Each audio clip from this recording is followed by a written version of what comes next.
Assalamualaikum warahmatullahi wabarakatuh. Baiklah, saya akan mereview materi pada pertemuan 7 kemarin. Yang pertama, pengertian BMC. Business Model Canvas adalah suatu strategi manajemen yang digunakan untuk merancang perencanaan bisnis perusahaan berdasarkan proposisi, nilai perusahaan, produk, infrastruktur, pelanggan, dan keuangan. Yang pertama kali diciptakan oleh Alexander Osterwalder pada tahun 2005.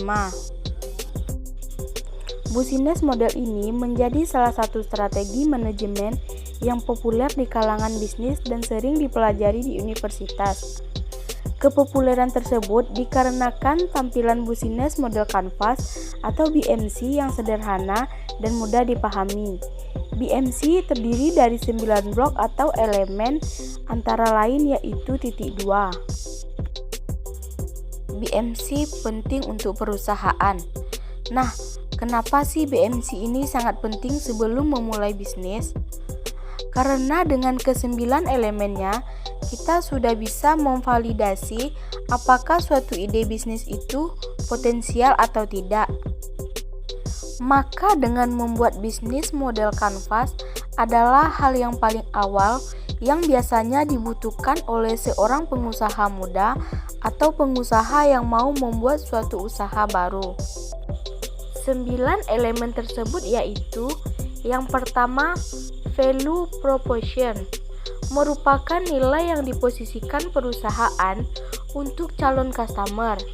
Nilai tersebut mencangkup produk dan jasa serta bagaimana perusahaan ingin dilihat oleh calon customer. Yang kedua, customer segment.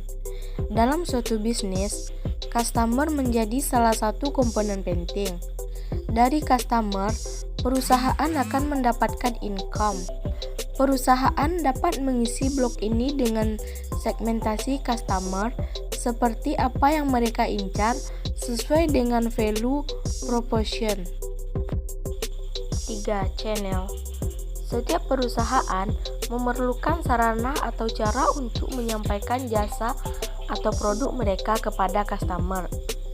Channel merupakan sarana atau cara untuk menyampaikan jasa atau produk kepada customer sesuai dengan segmen yang ditentukan sebelumnya.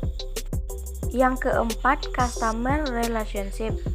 Di dalam lingkup ini, yang dinilai adalah bagaimana menjalin hubungan dengan pelanggan agar customer tidak mudah berpaling ke bisnis lain. Maka sangat penting untuk menjalin hubungan yang baik dengan customer. Selain itu, diperlukan juga pengawasan yang ketat dan intensif dalam customer relationship. Yang kelima, key activities. Ada banyak aktivitas yang dilakukan perusahaan dalam menghasilkan produk dan jasa, serta bertahan di tengah kompetisi. Perusahaan dapat mengisi berbagai macam kegiatan yang akan mereka lakukan untuk menghasilkan produk dan jasa dalam blok activities. Key activities juga menunjukkan kegiatan utama yang harus diberi perhatian lebih oleh perusahaan. Yang keenam, key resources. Sumber daya merupakan kunci mewujudkan value produktif melalui key aktivitas yang akan dijalankan.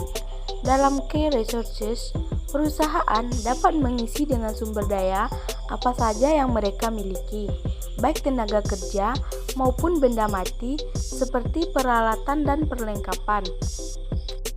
Yang ketujuh, key partnership. Tidak mungkin perusahaan berdiri sendiri tanpa bantuan relasi dari pihak lain, baik customer maupun pemasok bahan utama.